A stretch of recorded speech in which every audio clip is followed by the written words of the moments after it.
같이 교독을 한번 하겠습니다. 23절부터 31절까지 제가 23절을 먼저 봅니다. 사도들이 노임의 그 동료에게 가서 제사장들과 장로들의 말을 다 알리니 그들이 듣고 한 마음으로 하나님께 소리를 높여 이르되 대주제여 천지와 바다와 그 가운데 만물을 지은 이시요 또 주의 종 우리 조상 다윗의 입을 통하여 성령으로 말씀하시기를 어찌하여 열방이 분노하며 족속들이 허사를 경영하였는고 세상의 군왕들이 나서며 관리들이 함께 모여 주와 그의 그리스도를 대적하도다 하신 이로소이다. 과연 헤롯과 본디오 빌라도는 이방인과 이스라엘 백성과 합세하여 하나님께서 기름 부으신 거룩한 종 예수를 거슬러 하나님의 권능과 뜻대로 이루려고 예정하신 그것을 행하려고 이 성에 모였나이다.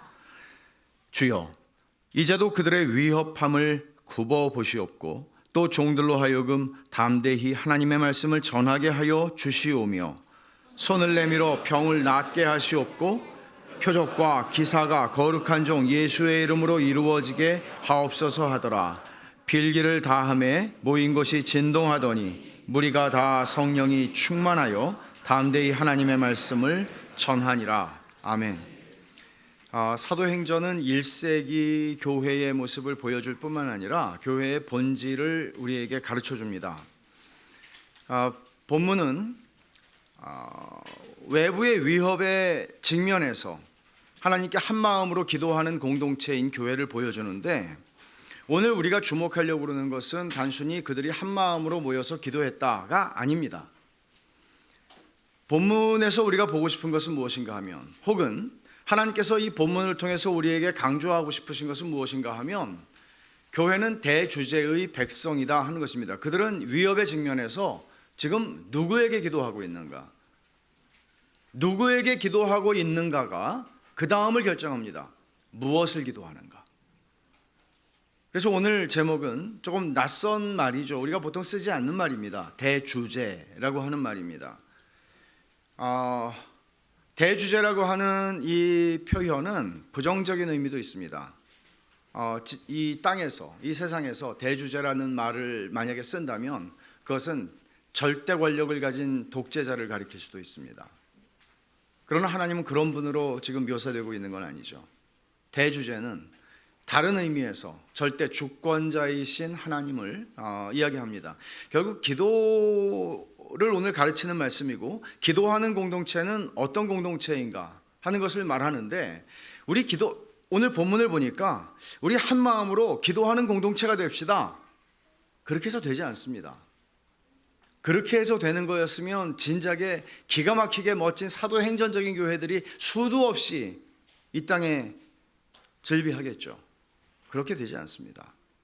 그렇게 모여서 할 때 마치 젖은 장작을 가지고 불을 피우려고 하는 것처럼 냄새만 피울 뿐입니다. 너무나 많은 경우에 그런 일들이 일어납니다. 기도하겠다고 모여서 이상한 일들을 하게 되는 경우들이 수도 없습니다. 이 본문은 연결되는 이야기죠. 나면서부터 걷지 못하던 40세나 된 사람이 베드로의 말 한마디에 나음을 입었습니다. 걷습니다. 뜁니다. 하나님을 찬송합니다. 예루살렘에 사는 누구라도 이 사건을 부인할 수 있는 사람은 하나도 없습니다. 물론 공회원들을 포함해서요. 하나도 없습니다. 결국 베드로와 요한은 수없이 많이 모인 군중들 앞에서 설교를 했고 복음을 전했고, 그날 예수 믿은 사람이 5,000명이라고 4장 4절은 얘기합니다. 남자의 수만, 남자 성인의 수만. 벌써 교회는 한 10,000명 정도의 공동체를 지금 이루고 있습니다. 이 사건 때문에 결국 소동이 일어나게 되고, 베드로와 요한은 공회에 붙잡혀서 하룻밤을 투옥당한 후에 공회의 신문을 받게 되는데, 여기서도 그들은 도무지 인간적으로는 설명할 수 없는 방식으로 그들은 담대하게 복음을 전했습니다. 그게 우리가 지난주까지 본 말씀이죠. 증인이 아니죠. 증거가 있어요. 이 사람이 40살이나 된 사람이 걷지 못하고 나면서부터 걷지 못하던 거를 예루살렘 사람들 다 알아요. 근데 이 사람이 지금 펄펄 뛰고 있어요. 부인할 수가 없습니다. 백성들이 수없이 많이 예수를 믿게 됩니다. 그리고 이 사도들과 기독교에 대해서 호의적입니다. 이걸 어떻게 불을 끄고 싶은데 불을 끌 길이 없습니다. 그래서 그들은 결국 사도들을 놓아주면서 위협합니다. 다시는 예수의 이름으로 말하거나 가르치지 말라고 얘기하고 그들을 놓아줍니다. 이게 그들이 할 수 있는 최선이었습니다. 물론 베드로와 요한은 우리가 하나님 앞에서 너희 말을 듣는 게 옳은지, 하나님 말씀을 듣는 것이 옳은지 너희가 스스로 판단해 보라고, 세상에 이 겁쟁이들이 어떻게 이렇게 용감해졌을까, 정말 이 사람이 그 사람이 맞나 싶을 정도입니다. 설명할 수 있는 건 하나밖에 없죠. 이 사람들이 예수님을 따라다니던 사람들, 그 사람들이라는 것. 그리고 성경이 설명하는 바에 의하면 오순절 사건, 그들이 성령을 받았다는 것, 이거 말고는 설명할 수 있는 길이 없습니다. 풀려난 두 사도는 동료들이 있는 곳으로 갔다 그랬는데, 교회의 리더들이 모여있는 어느 집으로 갔다는 말인지, 아니면 여전히 솔로몬 행각에서, 하루가 지났죠. 하루가 지났지만 솔로몬 행각에서 베드로와 요한이 공회에 잡혀갔으니까 어떻게 알아요? 예수님께서 몇 달 전에 공회에 잡혀가신 뒤로 이튿날 십자가에 죽으셨잖아요. 그런 일이 예수님에게도 이 제자들에게도 일어나지 않으리라는 보장이 있습니까? 베드로와 요한은 교회에, 지금 엄청나게 빠른 속도로 성장하고 있는 교회의 최고 리더들이 아닙니까? 얼마나 불안한 마음에 그들은 기도하고 있었을지도, 솔로몬 행각에서 여전히 많은 무리가 모여서 기도하며 베드로와 요한이 어떻게 되는지를 지켜보고 있었는지도 모르겠습니다. 여튼 어느 한 집으로 갔는지, 리더십들이 모여있는 집으로 갔는지, 아니면은 솔로몬 행각에 많은 사람이 있는 곳으로 갔는지는 모르겠으나, 두 사도는 제사장들과 장로들이 자기들을 위협한 일들을, 있었던 일들을 다 이야기합니다. 그러자 공동체는 그 말을 듣고 사시나무 떨듯이 떨었다고 본문은 기록하지 않습니다. 굉장히 놀라운 얘기예요. 24절을 보면 그들이 듣고 한 마음으로 하나님께 소리를 높여 이르되 대주제여 천지와 바다와 그 가운데 만물을 지으시오 하면서 기도를 시작합니다. 떨었다는 말이 없습니다. 공회는 예수님을 십자가에 못 박아 죽이는 권력을 가졌던 사람들입니다. 그 일을 시작했던 사람들입니다.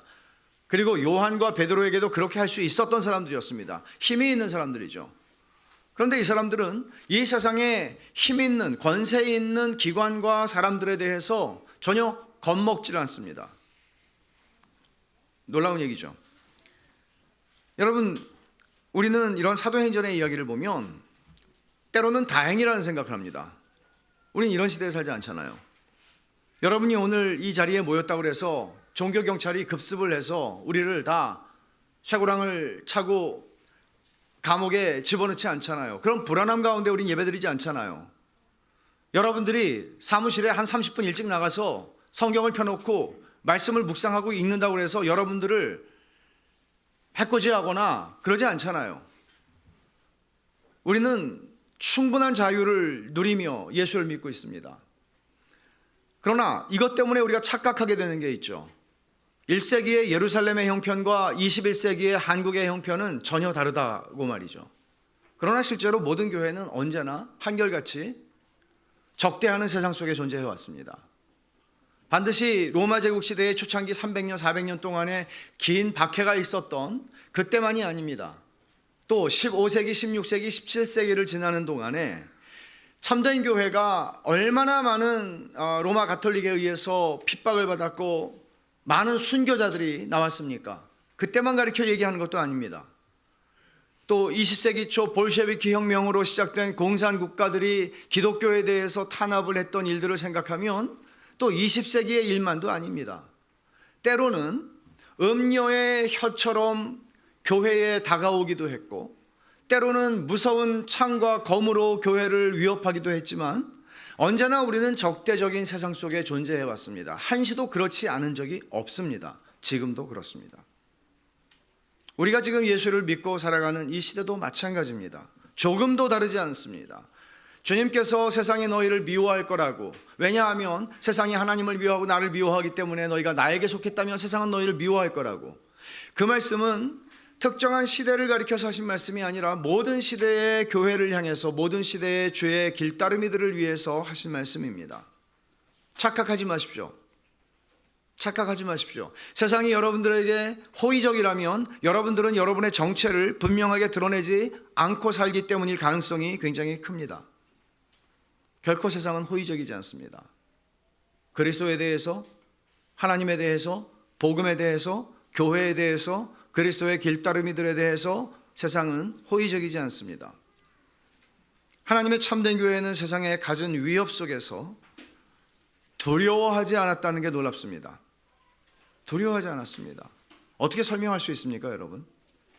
멀리 유럽으로 갈 것도 없습니다. 손양원 목사님 같은 분들, 주기철 목사님 같은 분들, 그들은 도대체 어떤 신앙을 가진 사람들이고 그들이 섬겼던 하나님은 어떤 하나님이길래 그 모진 박해와 어려움들을 감당할 수 있었을까요? 어떻게 예수를 부인하지 않을 수 있었을까요? 어떻게 설명할 수 있습니까? 그 이유는 오늘 본문이 그들은 기도했기 때문이다 라고 말하지 않습니다. 그것은 표면만 보는 것입니다. 그들이 기도를 어떻게 시작을 합니까? 한 마음으로 하나님께 소리를 높여 이르되 대주제여 라고 말합니다. 천지와 바다와 그 가운데 만물을 지은 이시여. 여기에 열쇠가 있습니다. 그들은 대주제의 백성이었기 때문입니다. 아까 잠깐 말씀을 드렸지만 절대적인 힘을 가지고 주권적으로 다스리는 통치자, 대주제라는 뜻입니다. 영어로는 Sovereign Lord, 주권자이신 하나님, 절대 주권을 가지신 하나님. 주권이라는 말은 이런 뜻이죠. 쉬운 말로 하면 마음대로 한다는 뜻입니다. 주권이라는 것은 우리가 옛날에 그런 말 하잖아요. 엿장수가 1분에 요즘 애들은 그거 모르겠네요. 진짜 엿장수를 본 적이 없으니까. 엿장수를 보신 분들은 내가 늙었구나 그렇게 생각하시면 돼요. 엿장수 마음대로죠. 이 세상을 통치하시는 것은 하나님 마음대로입니다. 그게 우리가 믿는 하나님입니다. 그런데 그 하나님 마음대로 하시는 것은 우리에게는 재앙이거나 우리에게는 두려움이거나 공포가 아닙니다. 왜냐하면 하나님은 무한히 선하신 하나님이실 뿐만 아니라 무한히 의로우신 하나님이십니다. 그리고 질서의 하나님이십니다. 도대체 럭비공이 어디로 튈지 도무지 감을 잡을 수 없는 그런 방식으로만 하나님은 일하시지 않습니다. 물론 하나님은 우리의 지혜와 지식을 넘어서서 초월적으로 우리의 기대를 꺾으시고 예기치 않은 방식으로 우리에게 찾아오십니다. 그러나 하나님은 일정한 질서를 가지고 당신의 주권과 자유를 행사하십니다. 그래서 우리는 하나님을 믿을 수 있는 것이죠. 그리고 하나님께서는 당신의 성품과 속성과 당신의 일하시는 방식과 당신이 어떤 분이신지를 성경을 통해서 우리에게 가르치신 것입니다. 그러니까 여러분들이 성경을 떠나서 하나님을 믿을 길은 존재하지 않습니다. 여러분들이 지난 수요일에 제가 전한 말씀처럼 성경을 먹어치우는 그리스도인이 되지 않고서는 하나님을 여러분들은 제대로 섬길 길이 없습니다. 절대로 없습니다. 적당히 주일날 교회나 오는 정도로 여러분들이 신앙생활을 하고 있다고 생각한다면 착각입니다. 그런 일은 없습니다. 절대로 벌어지지 않습니다. 하나님을 알지 못하고 어떻게 하나님을 섬길 수 있고 하나님을 알지 못하고 어떻게 예수 그리스도의 길따르미로 그 길을 걸어갈 수 있습니까? 그리고 심지어 총칼로 나를 위협하는 상황이 있지는 않을지라도 음녀의 유혹하는 혀로 우리를 위협할 때, 우리를 홀릴 때, 유혹할 때 우리는 어떻게 그것을 분별하고 감당하겠습니까? 불가능하죠. 그리고 실제로 오늘 2022년에 대한민국의 기독교가 보여주는 것은 우리는 무너져도 너무 많이 무너졌다는 것입니다. 무너져도 너무 많이 무너졌습니다. 하워드 마샬은 대주제를 이렇게 설명합니다. 대주제는 발생하고 있는 일들 모두를 통제하시는 하나님의 주권을 반영하는 하나님에 대한 호칭이다. 발생하고 있는 모든 일을 하나님이 지금 통제하고 계셔.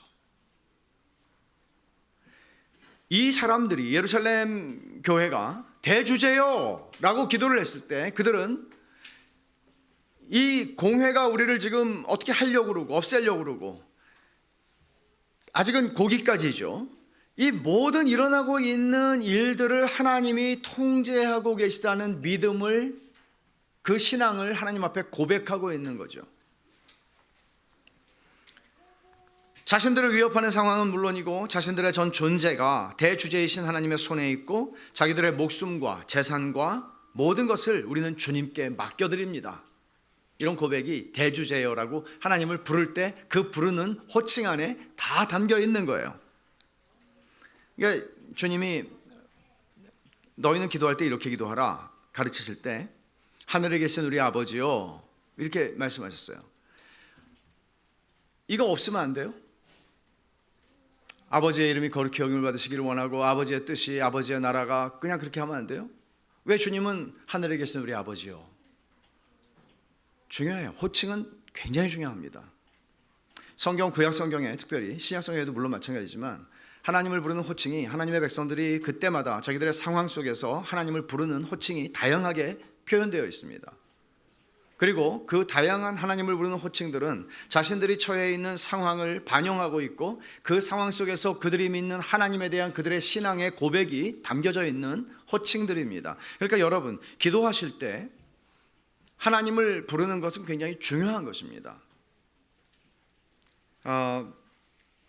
예수님께서는 육신을 입고 이 땅에 계실 때 성부 하나님께 기도하실 때 아바라고 부르셨습니다. 아람어입니다. 어린애들이 번역이 제가 확신하건대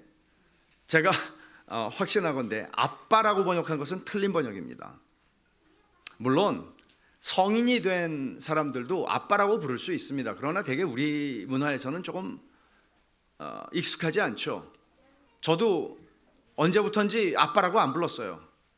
아버지라고 불렀지. 근데 아버지 그러면 벌써 멀어지잖아요, 느낌이. 아바라고 하는 것은 아이든지 어른이든지 자기의 아버지를 부르는 가장 친근한 호칭이었고 신뢰가 가득히 담겨있는 호칭이었습니다. 번역하기 어려운 말이죠, 사실. 그래서 옛날 성경은 아바 아버지라고 번역을 한 것입니다. 우리는 하나님을 부름으로써 우리의 기도를 시작할 뿐만 아니라 하나님을 부름으로써 우리의 신앙을 담아서 고백하는 것입니다. 이게 지금 대주제라는 표현 속에 나와 있는 것이죠. 또한 이 말은 여러분 기도하실 때 먼저 생각하셔야 합니다. 신중하시라고요. 우리가 긍휼하심을 입었기 때문에 하나님의 은혜의 보좌 앞에 때를 따라 돕는 은혜를 얻기 위해서 아무 때나 나아갈 수 있다. 맞아요. 히브리서 4장 16절 말씀 맞습니다. 그러나 이 말은 여러분들이 아무 생각 없이 신중함 없이 두려움 없이 그저 마음대로 마치 내 방문을 들고 나는 것처럼 그렇게 하나님의 은혜의 보좌 앞에 들어가라는 얘기 아닙니다. 여러분들은 하나님 앞에 들어가기 위해서 생각하셔야 합니다. 그리고 신중해야 합니다. 그리고 어떻게 내가 내 말을 꺼낼지를 생각하셔야 합니다.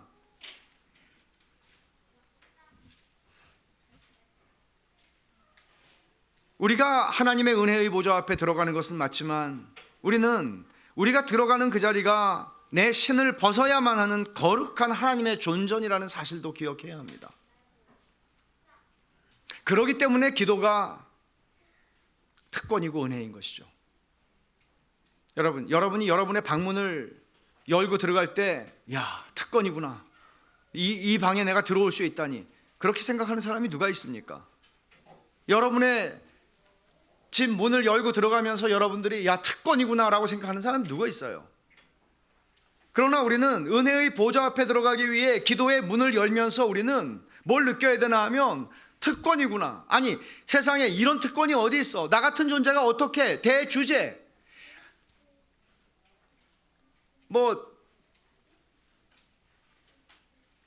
왕궁에도 감히 들어갈 수가 없었고 왕국 시대에 대통령 사는 곳에도 함부로 들어갈 수가 없는데 우리는 천지의 주제이신 대주제이신 하나님 앞에 우리는 내가 들어갈 수 있다니. 적어도 이거는 하죠. 노크하고 들어가도 되나요? 우리는 하나님께 들어갈 때 그렇게 하지 않아도 된다는 얘기입니다. 왜냐하면 아버지니까. 이런 분들 있잖아요. 전화하시고 혹시 통화 가능하신가요? 통화 가능하니까 받았죠?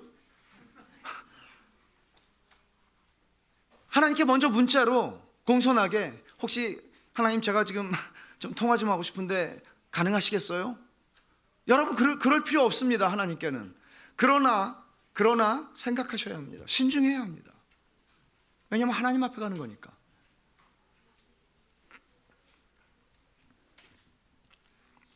이 사람들이 대주제요, 천지와 바다와 그 가운데 만물을 지은 이시요.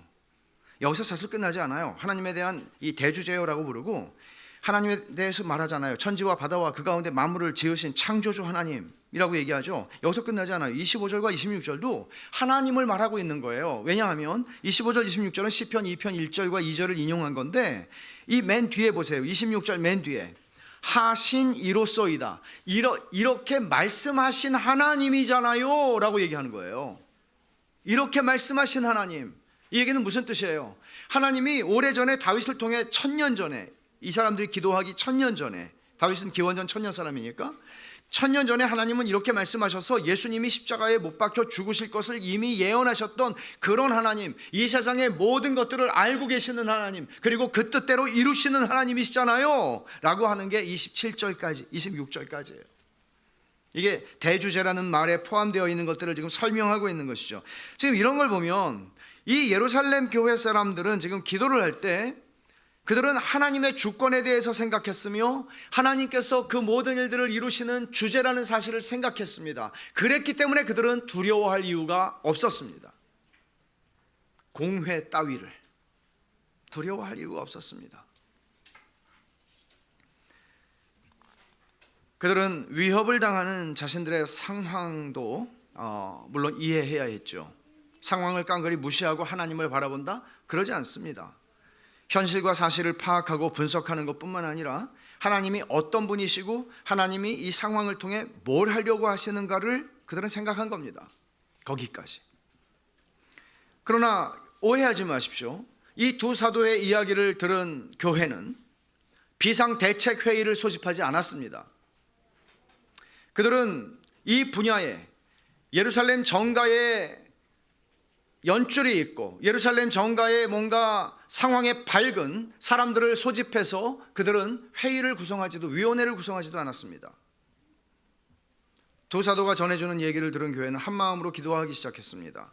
자기들의 모든 상황을 주권과 섭리 가운데 허락하셨고 그걸 통해서 하나님을 거스르고 하나님을 대적하는 자들을 통해서조차 하나님이 예정하신 뜻을 이루시는 주권자이신 대주제 하나님께 그들은 말하기 시작했습니다. 대주제이신 하나님께 나아가는 게 자기들이 할 수 있는 최선이라고 판단했던 것이죠. 이 대주제라고 하는 호칭 자체가 이미 자신들에게 일어나는 상황을 그들이 어떻게 이해하고 있었는가, 어떤 방식으로, 어떤 관점으로 바라보고 있었는가를 잘 보여줍니다. 하나님의 뜻 안에서 하나님이 지금 이 상황을 통해서, 우리한테는 힘든 상황이지만 이 상황을 통해서 하나님은 당신의 목적을 이루시겠구나. 이거는 분명했습니다. 이건 분명했습니다. 그러니 이 대주제요라고 하는 이 말 속에서 이미 이들의 모든 기도가 다 들어가 있는 거죠. 그러니까 대주제요라고 부르는 백성이 교회예요. 대주제의 백성이에요. 여러분, 안 믿어지셔야 정상입니다. 여러분이 그렇게 우리가 믿음이 좋은 사람들이 아니거든요. 우리가 대주제의 백성이라고 성경은 그렇게 말합니다. 하나님의 백성은 대주제의 백성입니다. 교회는 대주제의 백성입니다. 교회가 두려워할 건 없습니다. 교회가 두려워할 것은 없습니다. 왜냐하면 하나님 대주제시기 때문이죠. 그분이 우리 아버지시기 때문이죠. 우리 사도들이 옥에 갇히고 공회에 서게 됐을 때 주님이 과거에 하셨던 말씀들, 그들과 함께 계셨을 때 하셨던 말씀들을 그들이 기억했을 거라는 것을 좀 살펴봤죠. 이런 거죠. 너희가 회당이나 권력자들 앞에 끌려가게 될 거야. 그때 뭘 말할지 너희 미리 생각하지 않아도 돼. 성령께서 너희들을 가르치심으로 말미암아 너희들을 대적하는 대적들이 대항하거나 변박할 수 없는 구변과 지혜를 너희들이 보여주게 될 거야. 진짜 경험했거든요. 제 생각에는 공회원들도 깜짝 놀랐죠. 이 사람들이 학문 없는 범인으로 우리 알고 있는데 도대체 이게 왜 이렇게 말들을 잘해? 우리보다. 근데 그 사람들이 놀란 것보다 저는 베드로하고 요한이 더 놀랐을 거라고 생각해요. 요한이 베드로 말하는 거 보고 이게 베드로가 맞나? 정말 무슨 실력이 이렇게 좋아졌어요? 갑자기 주님이 말씀하신 대로였죠. 그러니까 주님의 말씀들이 성령께서 보혜사 성령이 오시면 내가 너희에게 한 말을 생각나게 하시리라고 한 대로 그거를 다 생각나게 하시는 거예요. 우리에게도 마찬가지예요, 여러분. 우리에게도 마찬가지예요. 이 기도에서도 그렇습니다. 이 기도에서도 그들은 시편 1편 2편 1절과 2절을 기억합니다. 여러분, 이건 이 사람들이 어부 출신이 아니라 평생을 랍비 학교에서 성경 읽은 사람들이 아니고서는 이걸 기억해낼 수 없는 사람들입니다. 이걸 기억하는 거예요. 시편 2편 1절과 2절을 찾지는 않겠습니다만은 그것을 70인경에서 인용을 하고 있는데 25절과 26절이에요. 주의 종 우리 조상 다윗의 입을 통하여 성령으로 말씀하시기를, 여기서부터죠. 어찌하여 열방이 분노하며 족속들이 허사를 경영하였는고, 세상의 군왕들이 나서며 관리들이 함께 모여 주와 그의 그리스도를 대적하도다. 이게 메시아에 대한, 다윗은 자기 자신의 경험과 같이 쓰고 있지만 사실은 천년 후에 오실 메시아, 왕으로 오실 메시아를 어떻게 세상이 그를 죽이기 위해 한 마음이 되는가를 보여준 예언이었습니다. 이 말씀 그대로 예수님에게 몇 달 전에 일어난 거죠. 이 사건을, 메시아의 본문을 그들은 지금 인용하여 기도를 하고 있는데, 이 본문이 예수님의 사건에서 끝났다고 그들은 보지 않았습니다. 자기들에게 지금 일어나고 있는 일이 이 사건의 연장선상에 있다는 사실을 그들은 알았습니다. 이게 그들의 성경을 통하여, 성경의 렌즈로 자기들의 삶 속에 일어나고 있는 일들을 보고 해석하는 그들의 영적인 방식이었습니다. 여기서 당시 애들이 어떻게 기도했을지 잠깐 생각해 보죠.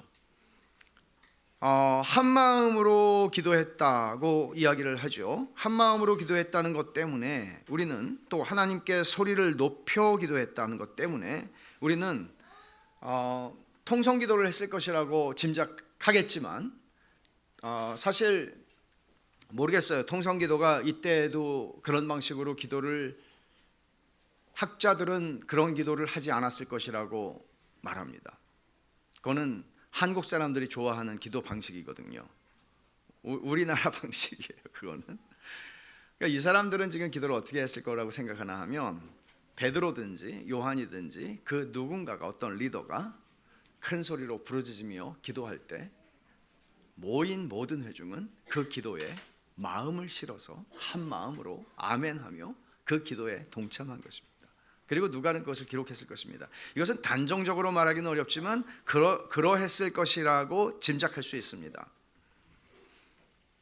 왜냐하면 모두가 한 목소리로 막 기도를 했을 때 누가는 누구의 기도를 썼을까요? 그리고 이 자리에 있던 누군가의 이야기를 들었으니까 누가가 썼을까? 누가가 이 자리에 있지는 않았거든요.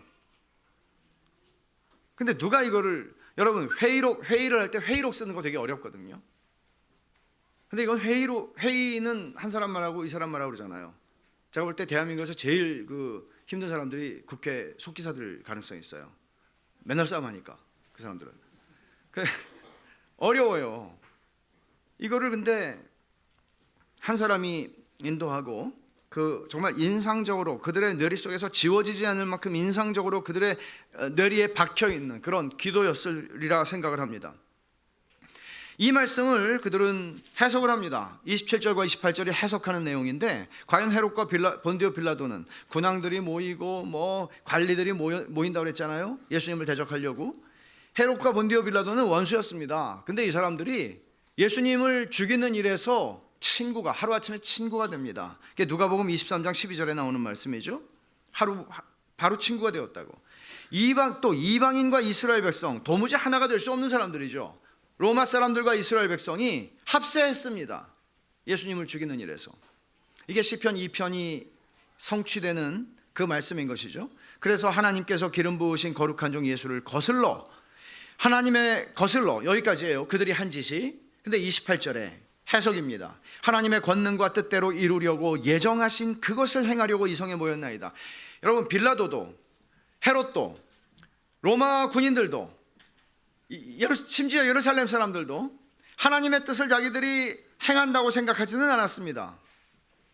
이 사람들은 지금 하나님을 거스르고 있는 거거든요. 근데 지금 하나님께서는 이 사람들의 의지를 강제로 꺾으셔서 악한 의지를 선한 의지로 바꾸시는 강요 혹은 강제를 사용하지 않으시면서 그들이 원하는 대로 모든 것들을 하게 허락하시면서 그걸 통해서 하나님의 뜻을 이루시는 겁니다. 이게 무서운 거죠. 이렇게 쓰임 받으면 안 돼요. 요셉의 형들, 그 못된 놈들이죠. 동생 아무리 동생이 미워도 그렇지 17살 먹은 동생을 어디 외국에다 갖다 팔아 노예로 팔아 인신매매 다니에요. 나쁜 놈들. 그런 그들의 그런 악행을 통하여서 하나님은 당신의 뜻을 이루시잖아요. 이 말은 대주제라고 그들이 불렀을 때 그들은 이런 말이에요. 공회원들이 우리를 위협하든지 로마 제국에서 우리들 다 잡아 죽이든지 무슨 일을 해도 하나님의 예정하신 뜻을 막을 수 있는 것은 없다. 로마 황제도 없다. 이게 이들의 대주제라고 부르는 이들의 신앙의 고백인 것입니다. 결국은 하나님의 권능과 뜻대로 하나님의 예정하신 것을 이루게 되는 것입니다. 물론 헤롯과 빌라도는 기고만장하게 자기들에게 권세가 있다고, 예수님을 처형할 권세가 있다고 생각했지만 하나님이 주시지 않으면 그 권세가 어떻게 주어질 수 있겠습니까? 그들은 하나님의 권능과 뜻을 이루는 도구가 되었습니다. 이게 예루살렘 교회가 자신들에게 일어나고 있는 상황을 성경으로 해석하는 방식이었습니다. 여러분들이 여러분의 인생에서도 마찬가지고 또 교회도 이 역사가 있잖아요. 교회가 뭐 역사가 길지는 않지만 역사가 있잖아요. 그리고 우리도 역사의 한 자리에 있는 거거든요. 언제나 그런 거예요. 하나님의 뜻은 하나님이 이루세요. 놀랍게도 우리는 물론 그때는 몰라요. 그러나 시간이 지나면 알아요. 그리고 그 신앙을 우리는 그때 가면 알게 되겠지, 살아보면 알게 되겠지가 아니라 우리는 말씀을 통해서 하나님 이런 분이구나. 예루살렘 사람들이 이해했던 것처럼 우리도 이해하는 거예요. 여러분의 인생에서도 마찬가지예요. 여러분의 인생에서 여러분들의 인생을 괴롭히는 사람이 있거나 여러분들의 인생을 막거나 뭐 그런 사람들이 살다 보면 있을 수 있죠. 그러나 우리가 그 사람들을 미워하지 않을 수 있는 유일한 길은 뭔지 아세요? 이거예요. 성경의 렌즈로 이 사건을 해석하는 거예요. 그렇게 하지 않으면 여러분들은 사람을 미워하고 증오하고 살인하는 데서 벗어날 길이 없습니다. 이 인간이에요. 하나님이 하고 계시는 거예요. 이걸 성경에서 이 사람들은 하고 있는 겁니다. 그래서 이 공회원들을, 그래서 여러분 그 뒤에 기도를 보면은요 놀라워요. 놀라운 게 뭔가 하면 29절과 30절은 간구의 내용, 세 가지 간구를 하고 있습니다. 근데 이 사람들이 우리를 위협하는 공회를 박살을 내주십시오라고 기도하지 않아요. 또는 이 위협으로부터 우리의 생명과 안전을 지켜주시옵소서라고도 기도하지 않아요. 어떻게 이럴 수 있죠? 무서웠을 텐데 인간적으로는. 어떻게 이런 기도를 하지 않을 수 있죠?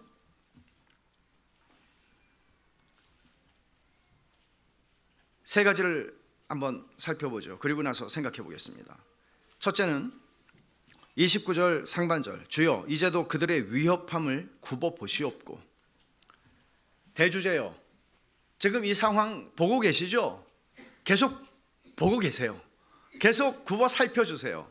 계속 하감하여 주세요 라고 말하는 겁니다. 이거 무슨 뜻이에요?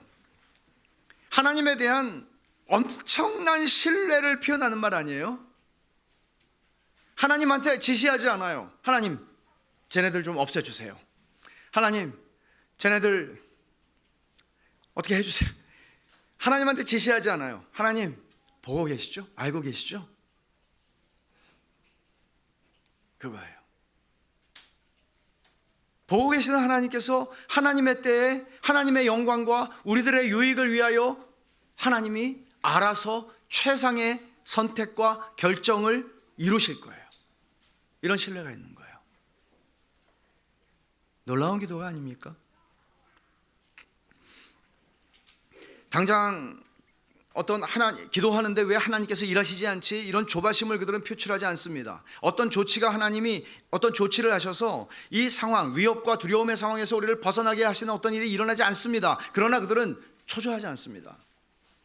하나님이 알아서 하실 겁니다. 왜? 대주제시니까. 자기들은 대주제의 백성이니까. 지금 현재와 장래의 모든 상황이 주권자이신 하나님의 다스림 안에 있다는 것을 그들은 알았고, 하나님이 이 모든 상황을 다스리고 계시고 결국 하나님의 권능과 뜻대로 이루려고 예정하신 그것을 이룰 것이라는 믿음이 여기에 고백된 것처럼 그들은 세세하게 그것을 기도할 필요가 없었습니다. 둘째로 그들이 간구한 것은 하나님의 말씀을 담대히 전하게 해달라는 것인데 29절 하반절입니다. 또 종들로 하여금 담대히 하나님의 말씀을 전하게 하여 주시오며 라고 그랬죠. 종들이라는 말을 주목해 봅시다. 그들은 자신들을 종들이라고 여겼습니다. 종들이라는 것은 스스로를 단순히 비하한다는 의미에서 종들이 아닙니다. 그들은 자기들을 하나님께 예속되어 있는 종, 하나님의 뜻을 행하는 일에 전념하고 그 일에 헌신한 사람들이라고 스스로 생각했습니다. 종이라는 게 어떻게 두 주인을 섬길 수 있습니까? 지금은 종 개념이 없으니까 여기서 5시간 일하고 저 집 가서 6시간 일할 수 있죠. 그러나 종이라고 하는 것은 완전히 그의 인신 자체가, 사람의 몸 자체가 구속되어 있는 것입니다. 그 주인을 위해서 종일 일하는 것입니다. 평생 일하는 것입니다. 그들의 하나님은, 그들이 섬기는 하나님은 대주제이신 하나님이십니다. 그분의 뜻을 행하는 일에 전적으로 헌신된 사람들이라고 그들은 자신들을 여겼습니다. 이게 교회죠. 교회는 하나님이 맡기신 사명을 가지고 세상으로 보냄을 받은 공동체입니다. 교회는 사명을 가지고 있습니다. 사명은 예배당 짓는 거 아닙니다. 사명은 우리가 화기애애한 공동체가 되는 것 아닙니다. 사명은 사도행전 1장에서 주님이 말씀하신 대로 예수의 증인이 되는 것입니다. 예수의 증인이 되는 것입니다. 예수의 증인이 되기 위해 예배당도 필요하다면 필요할 수 있고, 예수의 증인이 되기 위해 교회가 한 마음으로 하나님 앞에 기도하고 엎드려야 하는 것도 필요하고, 예수의 증인이 바르게 되기 위해서 우리가 하나님의 말씀을 배우고 알고 그 말씀을 따라 순종하여 살아야 하는 것이죠. 증인이 되기 위해서. 교회는 사명이 있는 것이죠. 예수의 증인으로서의 교회의 정체성과 사명을 감당하는 것, 이게 이 사람들의 두 번째 기도였습니다.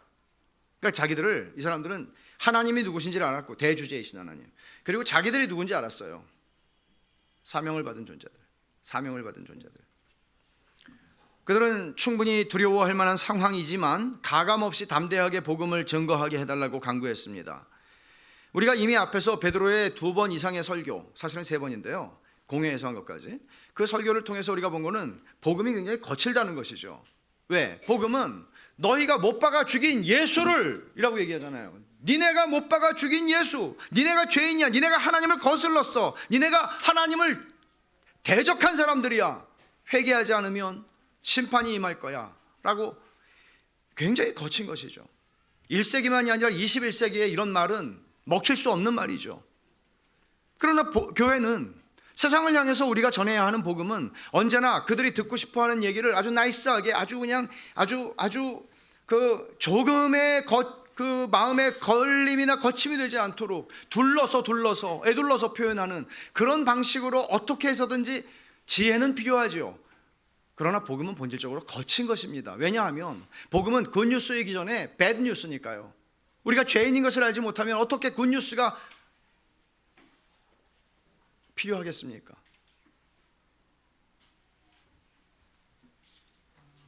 이 사람들은 그래서 담대하게라고 하는 말을 했다고 저는 믿습니다. 담대히 하나님의 말씀을 전하게 하여 주시오며, 단순히 전하게 하는 것이 아니라 담대히, 두려워하지 않고. 참 놀라운 건, 종들에게 중요한 것은, 그들이 종들이라고 자신들을 인식했기 때문에 종들에게 중요한 것은 안전이 아니라 사명을 감당하는 것이라고 느꼈던 것이죠. 안전이 아니라 사명을 감당하는 것이 그들에게 중요했습니다. 세 번째 간구는 병고침과 표적과 기사를 달라는 것이죠. 30절입니다. 손을 내밀어 병을 낫게 하시옵고 표적과 기사가 거룩한 종 예수의 이름으로 이루어지게 하옵소서. 병고침, 표적과 기사죠. 이런 것들은 하나님의 능력에 달린 것이지, 베드로가 말했잖아요. 우리의 경건과 우리의 능력으로 이 사람 고친 거 아닙니다 라고 말했잖아요. 예수 이름의 능력으로 고친 거라고 하나님이 하셔야 되는 일이잖아요. 그래서 하나님께 기도하는 거예요. 근데 이거 왜 기도하죠? 표적과 기사는 그들이 전하는 말씀을 확증해 주는 역할을 했거든요. 사도행전에 쭉 보면 우리는 그걸 볼 수 있어요. 여러분 마가복음 16장 한번 찾아봅시다. 마가복음 16장 맨 마지막 말씀인데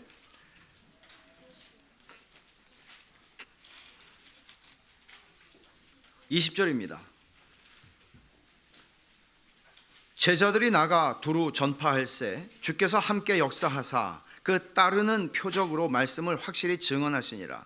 제자들이 복음을 전하는데 주님께서 역사하셔서 표적이 따르게 하셨어요. 그 말씀에. 그래서 표적은 뭘 하는 건가 하면 그들이 전한 말씀을 컨펌해 주는 거예요. 이거 맞아, 이 말씀이 확실해, 보여주는 거예요. 이렇게 세 가지를 기도했습니다. 이 세 간구에 대해서 하나님 어떻게 응답하시죠? 31절입니다. 빌기를 다함에 모인 곳이 진동하더니 무리가 다 성령이 충만하여 담대히 하나님의 말씀을 전하니라. 자, 첫째, 모인 곳이 진동하더니, 그 응답은 즉각적이었습니다. 우리는 구약 성경에서 하나님의 현현이 있을 때 보통 지진과 같은 현상들이 동반되었던 것들을 덜어봅니다. 출애굽기 19장에서 하나님이 시내산에 임재하셨을 때 그랬고요. 또 이사야 6장에서도 하나님께서 환상 가운데 이사야에게 당신의 거룩하심을 나타내셨을 때도 그러했습니다. 그리고 우리는 나중에 사도행전 16장으로 가면 빌립보 감옥에 갇혀 있을 때 찬송을 부르는데 막 터가 흔들리는 역사들을 우리는 또 봅니다. 여기서도 그런 일이 있었습니다. 이런 말이죠. 얘들아, 내가 너희와 지금 함께 있고 너희의 모든 상황을 다스리고 있어. 지금 너희들을 지켜보고 있어. 이 위협함을 굽어보시옵고 라고 기도했지. 나 지금 너희들과 같이 있고 보고 있어. 걱정하지 마. 나 지금 보고 있어. 내가 너희와 함께 있어. 주님 그렇게 말씀하시는 것입니다. 두 번째 응답, 무리가 다 성령이 충만하여 담대히 하나님의 말씀을 전하니라. 성령의 충만을 주셨습니다. 이것은 두 번째 오순절이 아닙니다. 오순절이 반복되는 게 아닙니다. 증거할 수 있도록, 증인이 될 수 있도록 주님께서는 때때로 필요할 때마다 성령을 충만하게 하셔서 그들이 인간적인 용기로부터 해낼 수 있는 것 이상의, 그것으로는 설명될 수 없는 그런 용기를 가지고 복음을 담대하게 증거하게 하셨습니다. 때로는 장작 위에서 이제는 불타 죽을 그런 상황 속에서도 복음을 전한 우리의 믿음의 선배들이 있습니다. 이걸 어떻게 설명할 수 있겠습니까? 성령의 충만함이 그들을 그렇게 하게 한 것입니다. 세 번째 간구에 대한 응답은 5장 12절에서 보게 되는데, 사도들의 손을 통하여 민간의 표적과 기사가 많이 일어나며 믿는 사람이 다 마음을 같이하여 솔로몬 행각에 모이고, 하나님께서는 표적과 기사가 일어나도록 당신의 권능으로 계속해서 역사해 주셨습니다. 이 세 가지 간구가 다 응답됐죠. 우리는 이 본문에서 무엇을 배웁니까? 주께서 이 본문을 통해서 우리 교회에게, 단순히 나 개인에게만이 아니라 교회에게 주시는 교훈이 무엇입니까? 오늘 본문은 교회가 한 마음으로 기도하는 공동체 이상이다 라고 말합니다. 교회는 대주제의 백성입니다. 잊지 마십시오. 대주제의 백성입니다. 교회의 하나님은 이 세상에서 일어나는 모든 일을 통제하고 다스리시는 주권자십니다. 교회 바깥 세상에서 일어나는 모든 일이 하나님의 권능과 뜻대로 예정하신 대로 이루어지도록 주권적으로 역사하십니다. 우크라이나 전쟁은 푸틴의 손에 달려있지 않습니다. 북한으로부터 우리를 지켜주는 것은 미국 대통령이 아닙니다. 제가 미국에 살고 있을 때 한국교회의 대표격이라고 하는 목사들이 백악관 초청받지 않고 백악관에 왔어요. 당시 노무현 대통령 때죠. 불안하다는 거죠. 제발 우리를 좀 지켜달라고.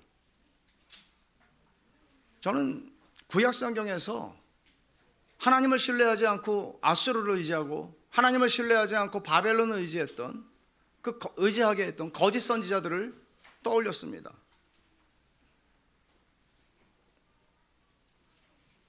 그게 대주제를 섬기는 하나님의 백성들의 지도자들입니까? 백악관에 가서 만나지도 못했죠. 창피하기 짝이 없는 일이죠. 그리스도인들이 그렇게 할 수 있습니까? 우리는 교회, 단순히 벳샬롬 교회만 하나님이 인도하신다, 우리는 그렇게 믿지 않습니다. 하나님은 벳샬롬 교회의 하나님이 아니라 대주제이신 하나님이십니다. 세상의 모든 역사를 그렇게 당신의 예정하신 뜻대로, 그 권능과 뜻대로 이루실 것입니다. 믿습니다. 이것이 우리의 신앙입니다. 그 열쇠를 주께서는 교회에게 주셨습니다.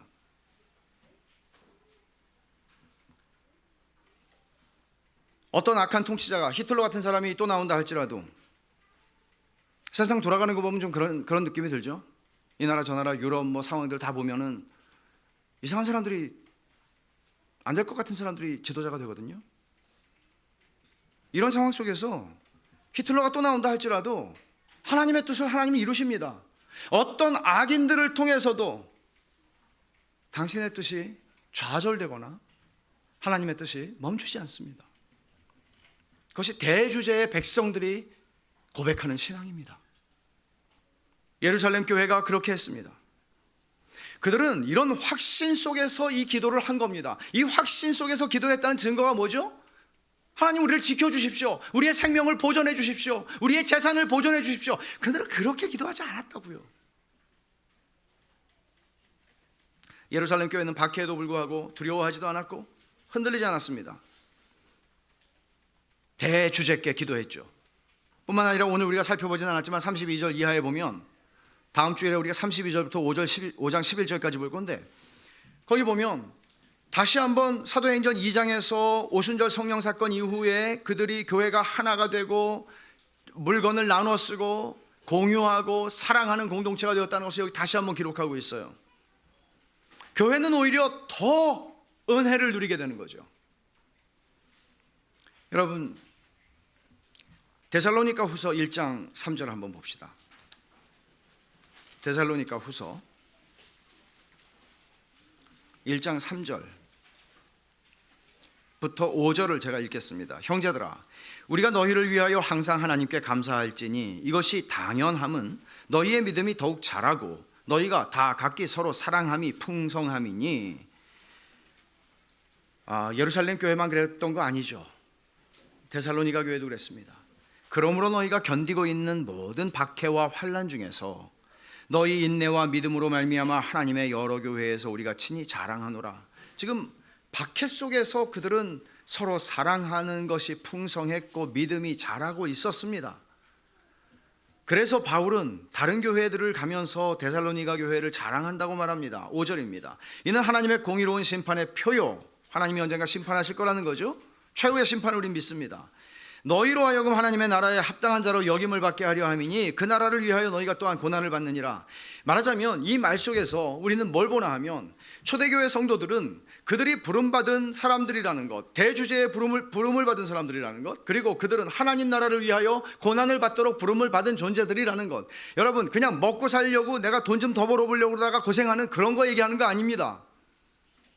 하나님의 나라를 위해서 고난을 받도록 우리를 부르셨다는 것. 그래서 여기서 바울이 얘기하는 것은 하나님의 나라에 합당한 자로 여김을 받게 하려 함이니, 하나님의 나라에 합당한 자로 여김을 받는 것, 이것을 그들은 영예로 여겼습니다.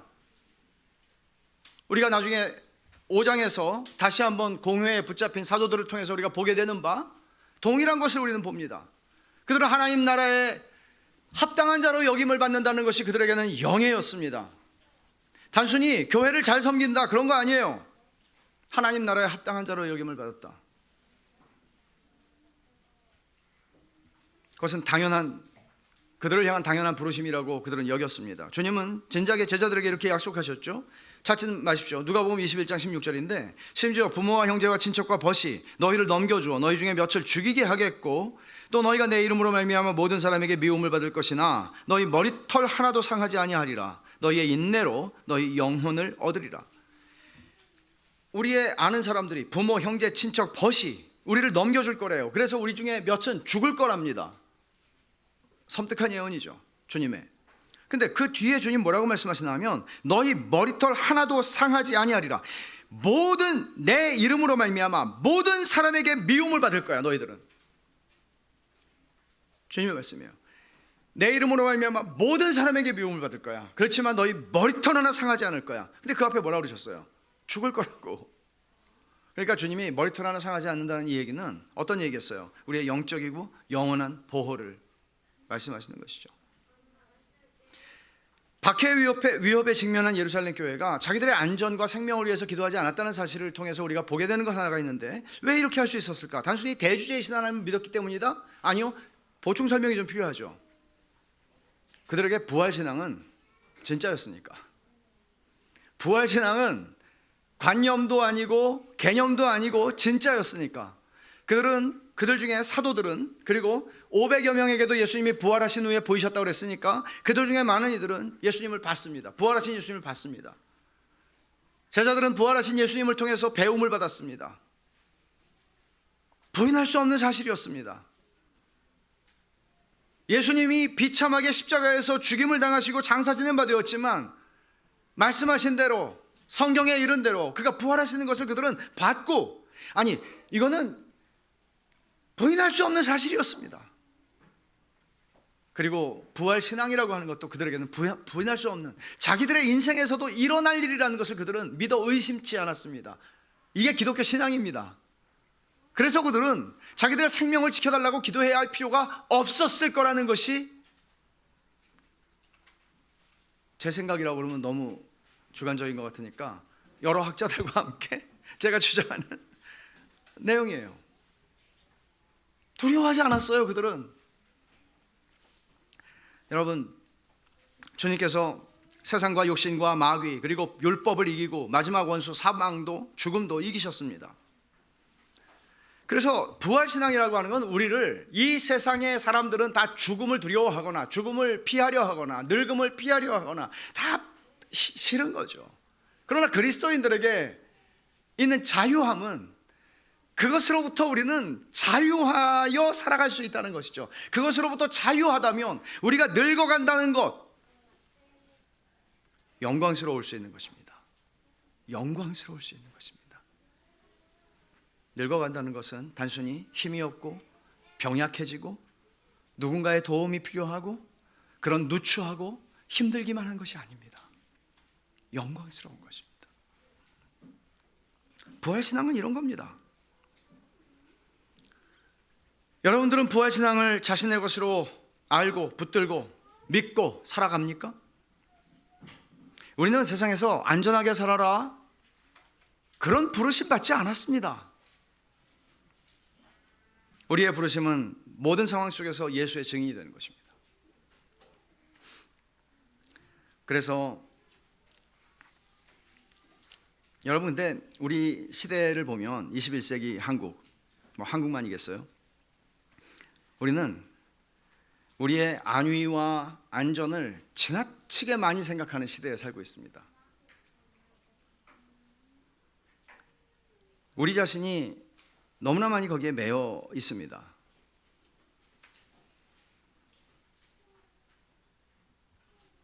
과거에 사실 20세기로 들어오기 전에 영아 사망률을 보면 어마어마하죠.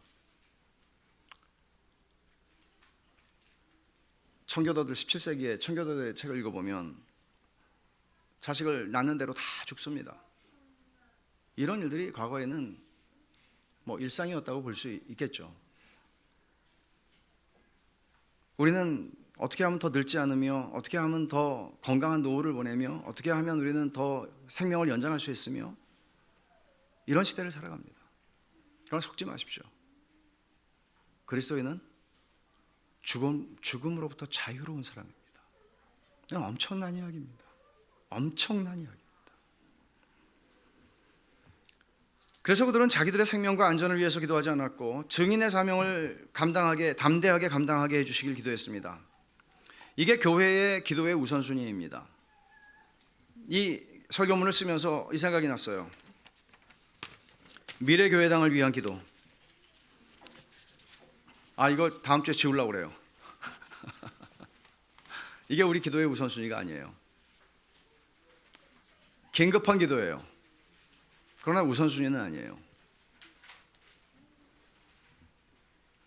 주님께서 예루살렘 교회에 이런 박해가 시작되었을 때 예루살렘 이 사람들의 기도와 이 태도들을 보면 이런 느낌이 들어요. 올 것이 왔다 하는 식으로 받아들이는 거죠. 올 것이 왔구나. 주님 말씀하신 대로. 제가 주님 말씀 하나를 더 여러분들과 나누고 싶은데 누가복음 12장 28절이에요. 오늘 있다가 내일 아궁이에 던져지는 들풀도 하나님이 이렇게 입히시거든 하물며 너희일까 보냐. 믿음이 작은 자들아 너희는 무엇을 먹을까 무엇을 마실까 하여 구하지 말며 근심하지도 말라. 이 모든 것은 세상 백성들이 구하는 것이라.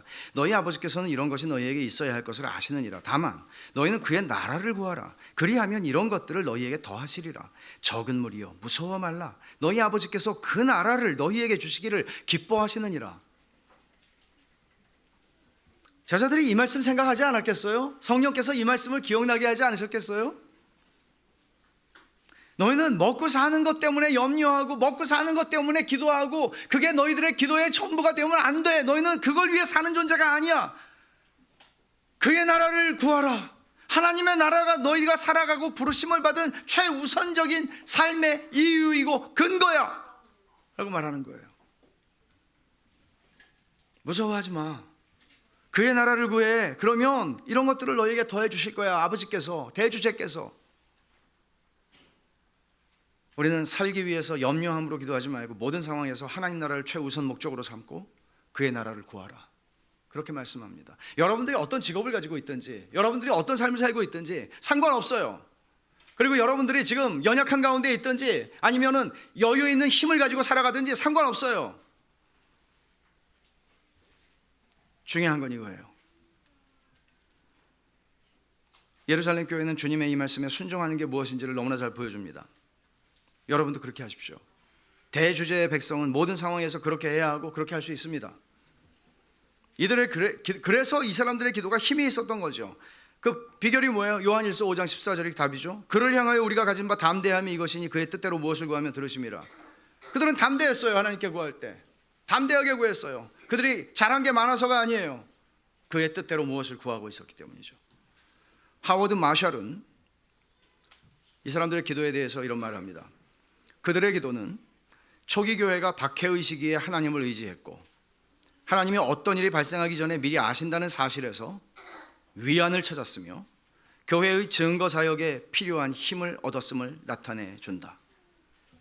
그들은 기도로 하나님을 의지했습니다. 뿐만 아니라 하나님이 이 일들이 발생하기 전에 다 아신다는 사실을 통해서 그들은 위로를 얻었습니다. 이 기도를 하면서. 그리고 자기들의 복음 증거에 필요한 힘을 이 기도를 통해 얻었습니다.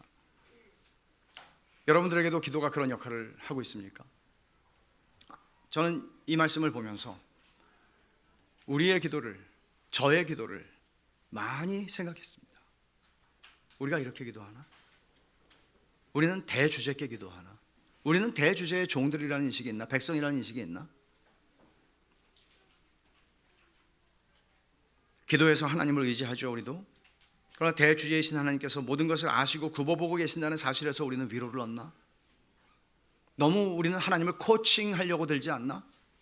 하나님 이렇게 해주세요. 하나님 저렇게 해주세요. 하나님이 보고 계시죠. 대주제이신 하나님. 그리고 담대한 증인의 사명을 감당할 힘을 기도를 통해서 얻는 것입니다. 교회는 대주제의 백성입니다. 대주제이신 하나님의 백성답게 기도하고 당당하게 복음을 증거하는 공동체가 되게 해달라고 우리도 이들과 같이 이들의 기도에 우리도 같이 동참합시다. 기도하겠습니다.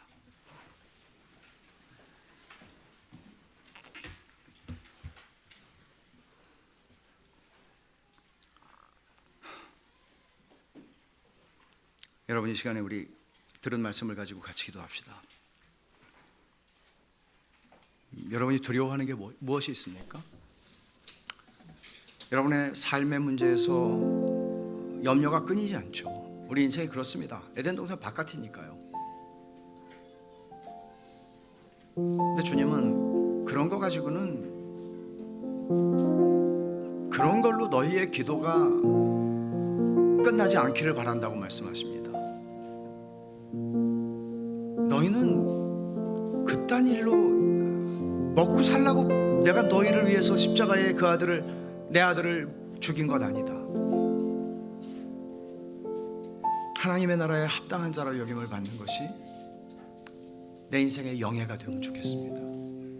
하나님 나라에 합당한 자로 여김을 받는 것, 그래서 하나님 나라를 위해서 고난도 달게 받는 것, 하나님께서 대주제가 되셔서 모든 일들을 통치하시고 간섭하시고 당신의 뜻대로 이루시는 하나님이시라는 것, 그분이 나의 아버지라는 것, 내가 언제든지 그분께 나아갈 수 있다는 것, 여러분 이 사실을 인해서 감사합시다. 그리고 하나님 앞에 우리 자신을 온전하게 맡겨드립시다. 맡겨드리지 못한 영역이 뭐가 있습니까? 무한히 선하시고 무한히 의로우시고 우리를 사랑하셔서 그 아들을 아끼지 않고 내어주신 하나님께서 그 하나님께 맡기지 못할 게 뭐 있겠습니까? 우리의 염려와 모든 것들을 맡깁시다. 주님이 그러시잖아요. 걱정하지 말라고, 염려하지 말라고, 근심하지 말라고, 두려워하지 말라고, 무서워하지 말라고. 대주제의 백성이 무서워할 게 뭐 있어요? 같이 한번 기도하겠습니다. 기도하죠. 아버지 하나님 감사합니다. 주님이 저희들에게 오셔서 저희의 마음을 붙잡으시고 대주제이신 하나님, 대주제이신 하나님, 제가 대주제의 종입니다. 대주제의 백성들입니다. 하나님 아버지, 저희가 두려워할 것, 무서워할 것, 근심할 것, 염려할 것 없습니다. 주님, 저희들의 형편과 저희들의 사정을 주님 굽어보시옵소서, 굽어보시옵소서. 주님, 저희들이 담대하게 복음을 증거하는 인생을 살아가게 하시고 하나님의 나라에 합당한 자로 여김을 받게 하옵소서. 이것이 우리의 인생의 영예가 되게 하여 주시옵소서. 오 하나님 아버지, 하나님 아버지, 하나님께서 저희를 부르셨습니다.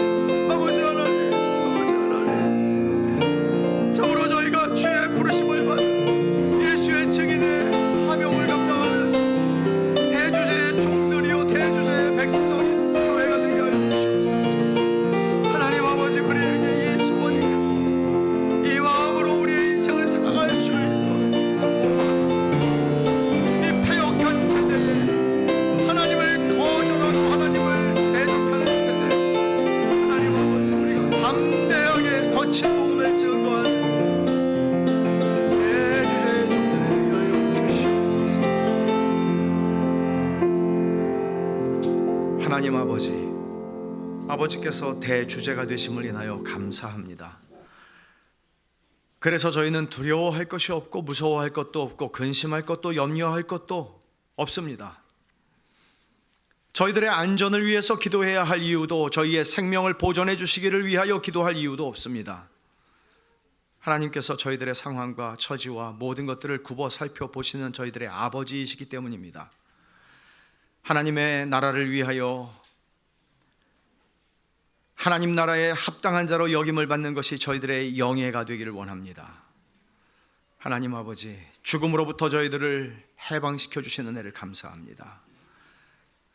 우리의 인생에 사는 날 동안 젊어서 힘이 펄펄 넘치든지 나이가 들어서 병약해지고 힘이 없어지든지 구애받지 않고 하나님 나라에 합당한 자로 살게 하옵소서. 담대하게 예수 그리스도의 복음의 증인이 될 수 있게 하여 주시옵소서. 하나님 아버지, 그런 교회가 되게 하여 주시옵소서. 예수님의 이름으로 기도하옵나이다. 아멘.